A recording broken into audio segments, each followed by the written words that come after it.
Life truth గురించి, ఒక జీవిత సత్యం గురించి మనం ఒక వింతైనటువంటి కొన్ని వాక్యాల రూపంలో తెలుసుకుందాం అన్నమాట. జీవితంలో అలానే ఎందుకంటే నెలవంక ఉంటుంది కానీ వారం వంక ఉండదు. అదేంటో మరి.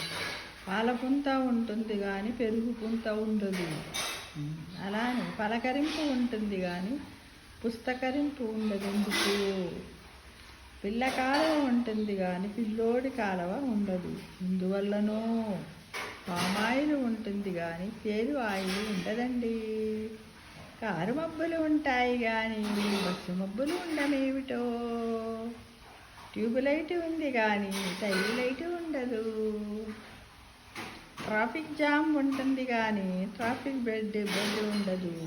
వడదెబ్బ ఉంటుంది కానీ ఇడ్లీ దెబ్బ ఉండదండి.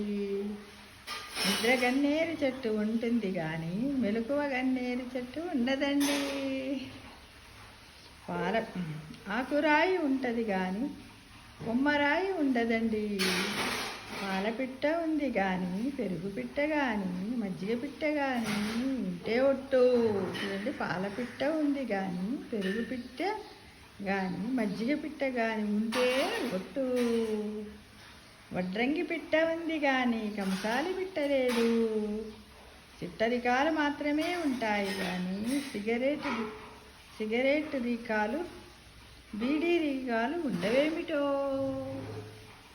రంగుల రాట్నం ఉంటుంది కానీ బ్లాక్ అండ్ వైట్ రాట్నం ఉండదు. ఎందుకని? ఫైర్ స్టేషన్లో ఫైర్ ఉండదండి.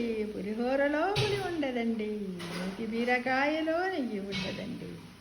మైసూరు పాకులో మైసూరు ఉండదు. గాలిపటంలో గాలి ఉండదండి. గాలిపటంలో గాలి ఉండదండి. గల్లా పెట్టలో గల్లా ఉండదండి. ఆఖరుగా ఫేస్బుక్లో పుస్తకము, యూట్యూబ్లో గొట్టం ఉండవు. ఏమిటో ఈ మాయా. ఇదంతా మన జీవిత సత్యాలలో మనం చూస్తూనే ఉంటాం కదండి కదా. ఇది అంతా కూడా ఒక మాయా, అంతేగా. అవును అని మనమందరం తెలుసుకోవాలి. జీవితాల్లో ఇన్ని రకాల అయినటువంటిది మనం చూస్తూనే ఉన్నాం, అనుభవిస్తూనే ఉన్నాం. వాటి గురించి మనం తెలుసుకుంటూనే ఉన్నాం కదా.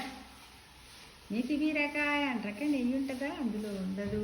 అలానే జీవితంలో మనుషులు ఎంతో ప్రేమతో మాట్లాడినట్టు అనిపిస్తుంది ఫ్రెండ్స్, కానీ వాళ్ళలో ప్రేమ ఉంటుందని అంటారా? ఇలాంటి పదాలు ఏమన్నా మీ దృష్టికి వచ్చినట్టయితే మీరు కూడా రాయండి ఫ్రెండ్స్. నేను మట్టుకు రాయలేదు, సేకరించాను అంతే కదా.